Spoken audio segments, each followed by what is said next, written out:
All right, so get ready because today we are going deep into the world of the placebo effect.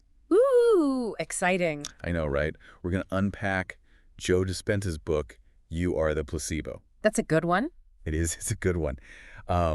We explore the science, some real-life examples, and see how we can actually use this stuff ourselves. I think people will be surprised by how much practical advice he gives. Yeah, absolutely, Where absolutely. you can actually implement this stuff. Yeah, and not just like the typical, sugar pill placebo effect. Yeah, exactly. It goes so much deeper than that. Yeah, totally. So to kick things off, I think it's important to like define what we're actually talking about here. Mhm. Like what is the placebo effect? How would you explain it to someone who's like totally new to this? Okay, well, let's think about it like this. The placebo effect is, it's kind of like your brain has its own, like, internal pharmacy. Oh, I like that. Right. Yeah. Like, it's the idea that what we believe and what we expect can actually cause, like, real changes in our It's all bodies. power. Even if whatever treatment we're getting doesn't actually have any, active ingredients in it. It's like the power of belief or something like that. Yeah, the power of belief, the power of expectation. Yeah. I mean, Dispenza opens the book, right, with that World War II story, about Dr. Henry Beecher. Oh, yeah, Dr. Beecher. And he runs out of morphine. Yeah, desperate times. So he just starts using saline solution on the wounded soldiers, Yeah. right?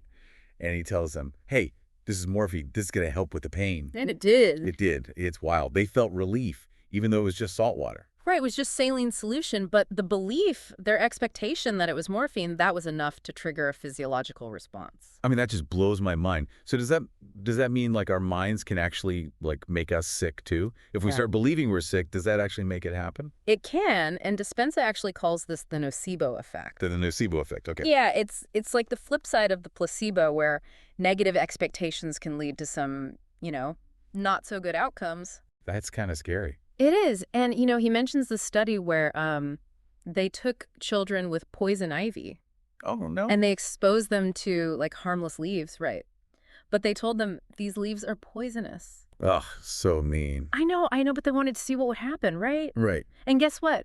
Those kids, they developed rashes just like they'd been exposed to, like actual poison ivy. So they had a physical reaction to something that was totally harmless. Exactly, just because they believed it was poisonous. Wow. That is both fascinating and a little bit terrifying. Yeah, right. It really highlights how powerful our beliefs can be, even when it comes to things that we usually think of as involuntary, like our immune responses. Like we don't have control over it, but maybe we do in some ways. Yeah, maybe we have more control than we realize. That's kind of a huge idea, right? Yeah. It's like a really big idea. It is. It's a huge idea. And it's something that Dispenza really drives home with all those stories from the book. Right. Like, remember those veterans who thought they were getting knee surgery? Oh, yeah, the osteoarthritis. Yeah, they had osteoarthritis, and they were told they were going to get surgery. Right. But here's the thing. They actually just got, like, incisions. Like fake surgery. Basically, there was no actual surgical intervention, just a couple of cuts. That's it. That is wild. And what happened, many of them, they reported like significant pain relief. They had improved the mobility. Even though they didn't get the actual surgery. Even though the surgery itself was just a sham. I mean, that's incredible. It makes you wonder, right? Like how much of our healing, or even just like the effects of medical procedures, how much of that is actually in our minds? Right. Like what's the role of our minds in all of this? Yeah, how much control do we actually have over what's happening in our bodies? That's the $1 million question. It really is. And Dispenza, he really argues that we have way more control than we think. Way more. Like way more. Than we think. Way more than we think. And one way he explains this is through this concept of conditioning. Conditioning. Okay, yeah. Yeah, and he uses Pavlov's dog experiment, Oh, yeah. as kind of like an analogy. I remember that from psychology, like the bell and the dog salivating. Yeah, exactly. So how does that relate to the placebo effect? Okay, so just like those dogs, right, they learn to associate the bell with the food. Right. Our bodies, they can learn to associate, certain experiences with, like, physiological changes. Okay, so give me an example, like a real world example. Okay, think about taking aspirin for a headache. Okay. Over time, you might start to feel relief just from, like, the act of taking the pill. Yeah, even if it's not real aspirin. Exactly, even if it's a Yeah, it's placebo. because you've done it so many times. Yeah, because your body's been conditioned to associate that action, that taking a pill, with the pain relief. It's like tricking your body. Yeah, in a way, right. It's like you're training your brain and your body to respond in a certain way. It's fascinating. It makes me think about all the little things we do, like taking our vitamins every day or, using a certain face cream. Yeah, all those little rituals we have. Like how much of their effectiveness is really because we believe in them? It's a good question. Yeah, I mean, we know they're, vitamins and face creams, they have ingredients that do things, but Right, but there's also this element of belief. like how much is in our minds? Yeah, exactly. And that brings us to another like really key concept that Dispenza talks about. Suggestibility. Okay, suggestibility. Tell me more about that. Well, actually, Dispenza uses a pretty wild example in the book. Okay. It's about a corrections officer named Even Santiago. Okay. And this guy, he was hypnotized. Hypnotize, okay. Yeah, and they made him believe that he needed to shoot a foreign dignitary. Wait, what? Yeah, no, it's kind of a scary example. Really scary, actually. Yeah, but the point is that he was so suggestible. That he would have actually done it. Well, yeah, under hypnosis, he was totally convinced. Wow. And Dispenza uses this to illustrate the three key elements of suggestibility. You have to accept the suggestion. Okay, acceptance. Then you have to believe it.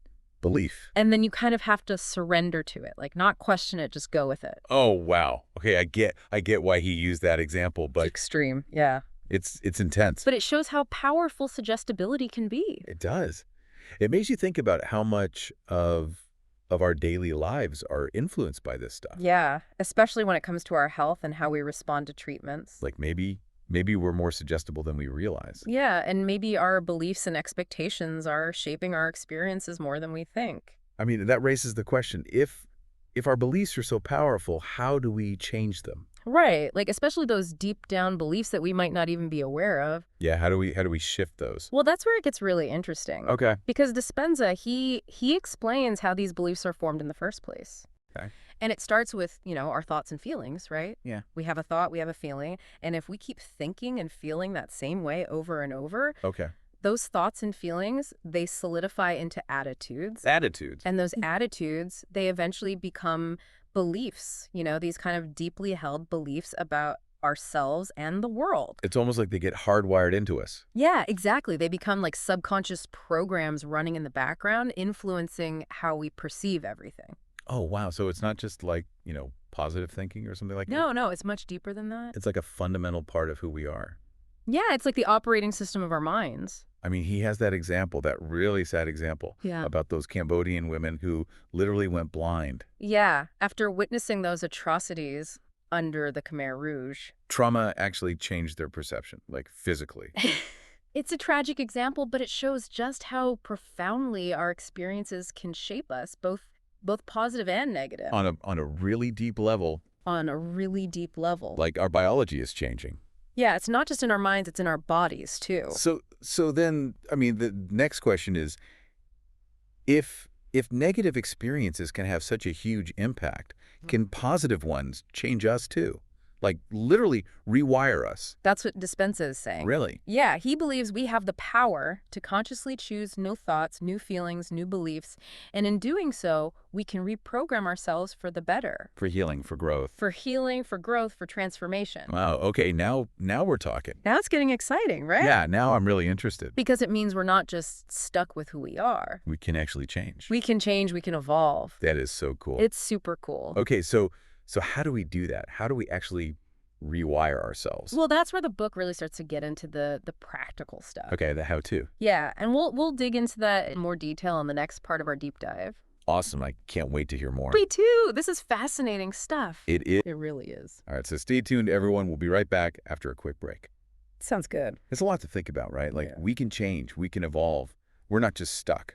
It really is. It challenges so much of what we've been taught, Yeah, totally. about ourselves, about our limitations. It's almost like Dispenza is saying we can go beyond those limitations, like go beyond the body, beyond time. Yeah, that's a big part of his message, that we can shift our perception of reality and move beyond, our physical environment, our past experiences, all of it. I mean, that sounds kind of kind of out there, like how is that even possible? Well, he gives this really interesting example in the book. It's about this study of elderly men.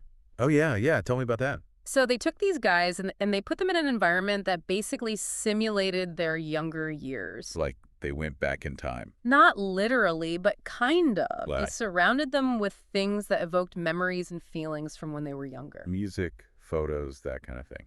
Exactly, yeah. Music, photos, movies, even the way they talked to them. Wow. And the results were pretty amazing. Really? Yeah, these guys, just by being immersed in this environment, Like, they actually experienced improvements in their physical health. what's real? Yeah, and their cognitive function. So it wasn't just like, they were happier because they were reminiscing. No, there were like measurable changes. So their bodies actually responded to this shift in their mindset. Exactly. And Dispenza, he attributes this to the power of memory and imagination. Okay. He's saying that these things, they can actually activate different neural pathways in the brain. Like they're reprogramming their bodies to be younger. Yeah, basically it's a pretty powerful illustration of how our internal state can influence our external reality. Okay, I have to admit, this is making me rethink everything I thought I knew about aging. It's pretty mind-blowing stuff. Yeah, it's like aging doesn't have to be this, linear decline. Right. It's not just this one-way street. There's so much more to this story. There's so much potential. It's making me think about that whole nature versus nurture debate. Yeah, the classic debate. Like how much of who we are is determined by our genes and how much is influenced by our experiences. Right. Like what's the balance there? Yeah, and this is where Dispenza brings in this idea of epigenetics. Oh, yes, epigenetics, the study of how environmental factors can actually influence gene expression. Okay, wait, so break that down for me a little. Sure, so it's not about changing our DNA, like our actual genetic code. Right. It's more about how our genes are switched on or off. Switched on or off. Yeah, like a light switch. Some genes are expressed, some aren't. And what determines that? Well, that's the thing. Our environment, our lifestyle, even our thoughts and emotions. You're telling me that my thoughts can influence my genes. That's what the research is showing, that our internal state can actually have a real impact on our biology at the most fundamental level. So it's not just like, positive thinking. It's actually changing what's happening in our cells. Exactly. And Dispenza, he argues that the placebo effect is essentially epigenetics in action. Oh, I see. So like if our beliefs and expectations can trigger these physiological changes, those changes can then influence gene expression. Yeah, it's like a domino effect. Wow, that's a lot to process. It is. It's a big idea, but it's an empowering one. It is empowering. It makes you think about things like stress. Yeah. We all know stress is bad for us. Oh, yeah. Stress is the silent killer. But could it be that stress is actually influencing our genes in a way that makes us sick? That's exactly what the research is suggesting. Oh, really? Yeah, chronic stress, it can trigger all these hormonal and chemical changes in the body. And those changes, they can actually switch on genes that are associated with inflammation, disease, even accelerated aging. Oh, wow. So stress is literally making us age faster. On a cellular level, yeah. Okay, so then what about the opposite? What about positive experiences? Well, that's the good news. Okay. Positive experiences, things like meditation, mindfulness practices. They can have the opposite effect. Exactly. They can switch on genes that are associated with resilience, longevity, overall well-being. So we can actually, reverse the effects of stress. To a certain extent, yeah. Wow, this is all starting to make sense now, like how it all ties together. It's a pretty amazing interconnected system. Our thoughts, our beliefs, our experiences, they're all influencing our biology right down to the level of our genes. And if that's the case, then we have a lot more power than we often realize. So much more. Way more. And Dispenza, he talks a lot about the power of meditation. Yes, meditation is a central part of his approach.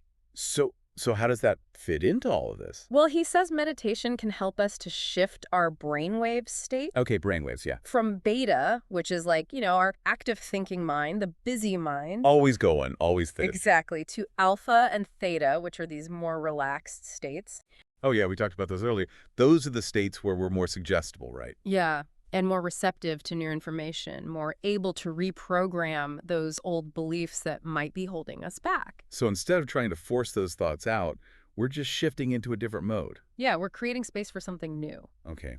But I have to be honest, meditation can be kind of intimidating, I know. It can seem that way. Like my mind is always going, always thinking. It's a common challenge. So what do you do? Well, Dispenza, he gives some really practical tips. Okay. He says, Start simple, start with some basic breathing exercises, maybe some guided You meditations. keep it simple, Focus on the sensations of the breath or a simple mantra. just to kind of quiet the mind a little bit. Yeah, Yeah. exactly, just to create a little bit of stillness. What about, like, exercise? Does that help? Yeah, he actually recommends doing some light physical activity beforehand, like going for a walk, doing some stretching, just to kind of release some of that pent-up energy. Oh, I like that. Shake it off. Yeah, shake it off, get the body moving. Prepare for that stillness. Exactly. Okay, so once we're in that more receptive state, what do we do with our minds during these meditations? Well, this is where the real magic happens, because Dispenza, he guides you through a process of visualizing your desired outcome. Like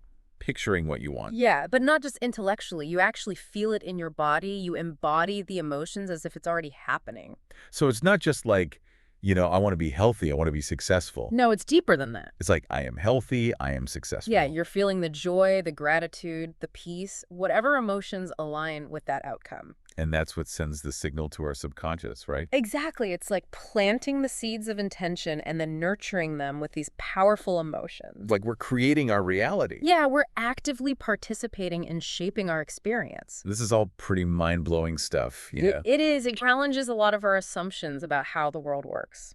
I bet there are some people out there who are listening to this and they're like, come on, this is all just a bunch of woo-woo. Oh, I'm sure there are. Does Dispenza address the skeptics in the book? He does. He acknowledges that there will always be people who are skeptical, and that's fine. Okay. But he also points out that the placebo effect has been scientifically validated. Right. Like regardless of whether you believe in it or not. Exactly. It's a real phenomenon. So even if you're rolling your eyes at the whole concept, your brain might still be secretly responding to it. Yeah. It's kind of funny when you think about it. It is. It's like even our skepticism can't stop the power of suggestion. And Dispenza, he suggests that this skepticism often comes from our limited perception of reality. Okay. Like, we're so attached to the material world and the laws of physics. The way we think things work. Exactly. But what if there's more to it than that? What if consciousness and energy play a bigger role than we realize? He even gets into quantum physics in the book, right? He does, yeah. It gets a little heady. But the basic idea is that, in the subatomic world, things don't always behave in these predictable, linear ways. Okay. In the quantum realm, there are all these possibilities that exist simultaneously. Like multiple realities. In a way, yeah, it's like all these possibilities are in superposition. Superposition. Okay, and it's not until an observer comes along that those possibilities collapse into a specific outcome. So it's like our thoughts and expectations, they're acting as that observer. It's like we're choosing which reality we want to experience. This is blowing my mind a little bit. It's pretty mind-blowing stuff. Okay, so how does this connect back to the placebo effect? Well, Dispenza is suggesting that our beliefs and expectations, they're essentially energetic signals. Okay. And those signals, they're influencing the quantum field. They're nudging those possibilities in a particular direction. So we're not just wishing for things to happen, we're actually influencing the fabric of reality. Exactly. It's a pretty powerful concept. But I want to bring it back down to earth for a minute. Yeah. Like, does Dispenza have any real-world examples of this? People who are actually seeing results from this stuff. Oh, yeah, he does. Okay, tell me more. He has a whole chapter in the book dedicated to these amazing transformation stories from his workshop. His workshop, okay. People healing themselves from chronic pain, Parkinson's disease, even tumors. All through the power of the mind. Exactly. It's pretty incredible stuff. Okay, now you've got my attention. I know, right? Tell me about some of these transformations. Okay, so there's this one woman, Michelle. She had Parkinson's disease. Parkinson's, wow. And through consistent meditation, her tremors, they significantly diminished. That is so amazing. And then there's this guy, John. He had a traumatic brain injury.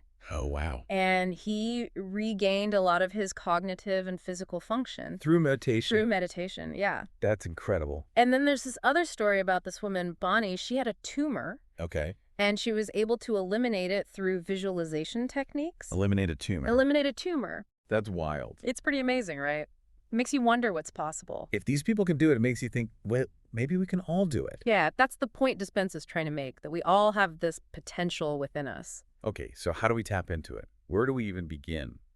Well, Dispenza, he provides a roadmap in the second part of the book. He outlines specific meditation techniques and exercises. Like a step-by-step guide. Yeah, pretty much. Yeah. But the most important thing he emphasizes is the power of belief and expectation. Okay, so we have to believe it's possible. Yeah, if we can truly grasp that idea that our minds can influence our bodies, that's the first step towards becoming our own placebo. It's like we have this untapped potential just waiting to be unlocked. Yeah, and Dispenza, he doesn't just leave us hanging, he actually gives us a plan. Okay, good, because I was going to ask, like, where do we start? How do we actually do this? He lays out this 4-step meditation process. Steps, okay. Yeah, and it's all designed to help us harness the power of our minds to create those tangible changes. All right, I'm ready. Let's hear it. Okay, so step 1, it's called induction. Induction, And okay. it's all about quieting the mind, getting into those relaxed alpha and theta brainwave states that we were talking about. Right, the states where we're more open to suggestion, more receptive. Exactly. But how do we get there? Like, what's the actual technique? Dispenza recommends this technique called open focus. Open focus. Okay. And it's not about trying to force those thoughts out, which can actually create more resistance. Right, because the more you try not to think about something, the more you think about it. Exactly. So instead, we shift our attention away from those thought patterns and we expand our awareness to encompass the space around us. So we're not fighting the thoughts, we're just gently redirecting our focus. Yeah, it's like creating more space for stillness. I like that. Creating space for stillness. And once we're in that more receptive state, then we move on to step 2. Okay, step 2, what's that? It's called clearing. Clearing, all right. And this is where we become aware of and release any limiting emotions that might be holding us back. So like fears, doubts, insecurities. Yeah, all that stuff. Okay, but how do we actually release them? Do we just like try to suppress them? No, Dispenza says that suppressing emotions actually just gives them more power. Oh, okay, that makes sense. So instead we bring them into conscious awareness. Okay. Maybe we visualize them as energy, like a color or a shape or a sensation. Okay. Then we imagine that energy dissolving, dissipating into the space around us. So we're not denying those emotions, we're just transforming them. Yeah, exactly. We're transmuting that energy into something more neutral. Creating space for something new to emerge. Exactly. Okay, so we've quieted the mind, we've cleared out the emotional baggage. What's next? This is the fun part. Step 3, it's called creation. Creation. All right, I like where this is going. And this is where we get to plant the seeds of our desired reality. So we're visualizing what we want. Yeah, but not just visualizing it, we're really feeling it, embodying the emotions as if it's already happened. So it's not just a mental picture, it's a full body experience. Exactly. We're engaging all of our senses. Sight, sound, touch, taste, smell. The whole 9 yards. And remember that whole gratitude thing we were talking about? Oh, yeah. Gratitude is huge in this process. Because feeling grateful for something implies that it's already happened. Exactly. So we're feeling the joy, the excitement, the peace, all those positive emotions. And that's how we send that powerful signal to our subconscious mind. That this is our new reality. Yeah, we're essentially reprogramming ourselves from the inside out. And those quantum physics concepts we were talking about earlier, Oh, yeah. they're really coming into play here, right? Absolutely. Like we're influencing those infinite possibilities. We're nudging them in the direction of our desired outcome. It's like we're co-creating with the universe. In a way, yeah, it's a pretty amazing partnership. Okay, so we've set the stage, we've cleared out the clutter, we've planted the seeds. What's the final step? Step 4 is surrender. Surrender, okay. This is where we let go of any attachment to the outcome. So we're not micromanaging the process. No, we're trusting that we've done our part, and now it's up to something greater than ourselves to orchestrate the details. It's like we're letting go of the how and the when. Exactly. We're surrendering to the flow of life. And just trusting that everything will work out in its own perfect timing. With a sense of gratitude and trust. This has been such an incredible conversation. It's really opened my eyes to a whole new way of thinking about things. It's definitely shifted my perspective as well. It's like Dispenza is giving us a new set of lenses through which to view the world, our own potential, and the power we have to create change. It's an invitation to step into our power as conscious creators. And to recognize that we're not just victims of our circumstances. We have the ability to heal, to grow, to evolve, and it all starts with changing our minds. And who knows what's possible when we tap into that power.